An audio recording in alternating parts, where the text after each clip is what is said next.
Ég ætla að taka með ykkur núna texta 4.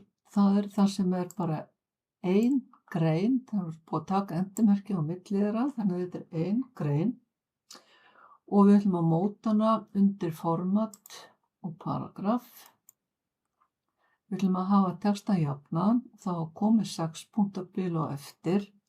Við ætlum að hafa inndrátt frá vinstri, 2 sentimetrar og líka frá hægri.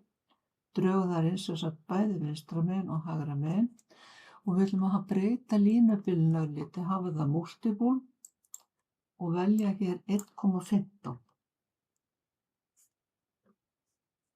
Síðan segja þegar þetta er komið, þá segjum við bara OK og nú ætla ég að setja box utan þennan texta, utan þessa grein. Þá veljum við hérna undir paragraf. Væri hægt að velja hér outside border, en ég ætla að fara inn í valmyndina, borders and setting hérna neðst á listanum og þá fáum við þessa valmynd hér. Ég ætla að setja bara venjulegt box á, við gætum haft línuna eitthvað þykkari, hér undir width og við gætum haft litáin ef myndu vilja, þið ráðið því raun og alveg sjálf. Síðan ætla ég að hafa bil inn í boxinu, þannig að textanu, þannig að hér velji undir options að það sé 6 punkta bil frá textanum, allan hringinn. 6 punktar allan hringinn. Segðu svo OK og staðfesti það, þá er örlítið bil allan hringinn hér.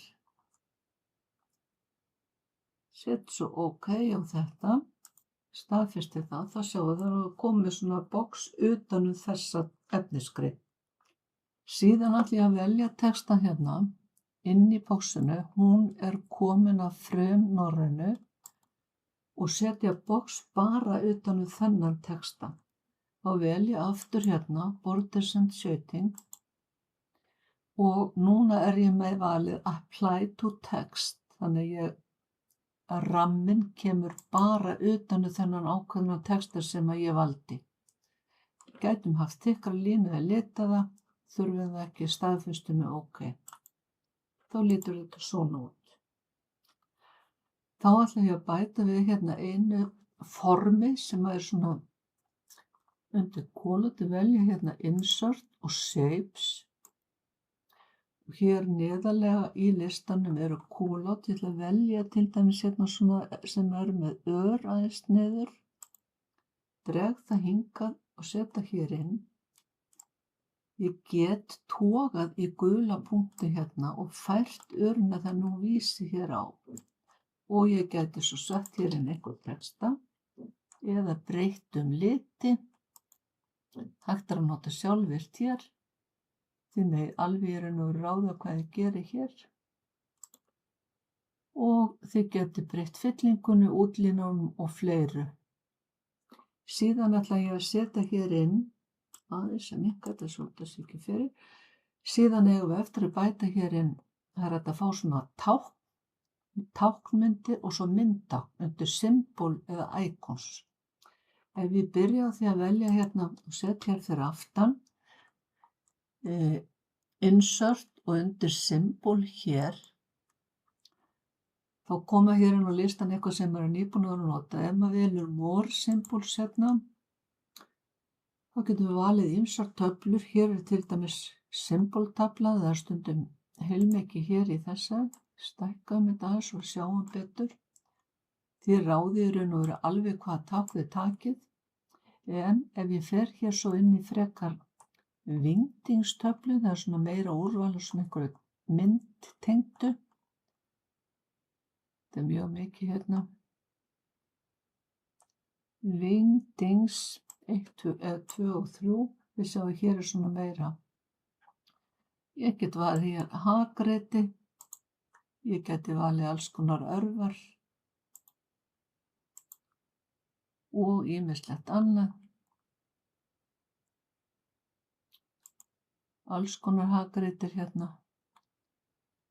Og það er líka hérna svona sími eða bók eða hvað sem þið viljið skiptir ekki öllu máli þar aðlega þið viti hvernig þetta virkar.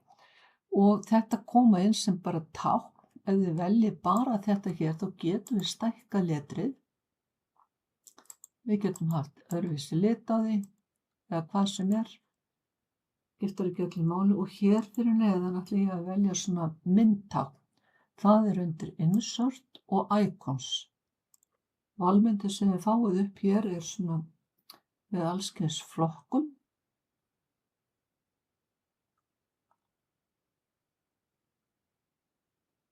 Tekur smá tíma að koma. Þið sjáu hér er alls konar. Það er hægt að velja allt mögulegt. Þið megið algjörlega ráða. Þetta er aðeinslega, maður er ekki endilega mikið að nota þetta, en svona maður er ágætt að vita þessu. Og þetta kom eins og myndir, þannig að maður getur stækkað myndir bara eins og mynd. Þannig að það sem við gerðum við þessu, við settum inndrátt á greinina hér, breyttum línubilinu, settum box og bil inn í boxið og svo box utan ákveðin texta, settum inn form og svo bæði symbol og icon.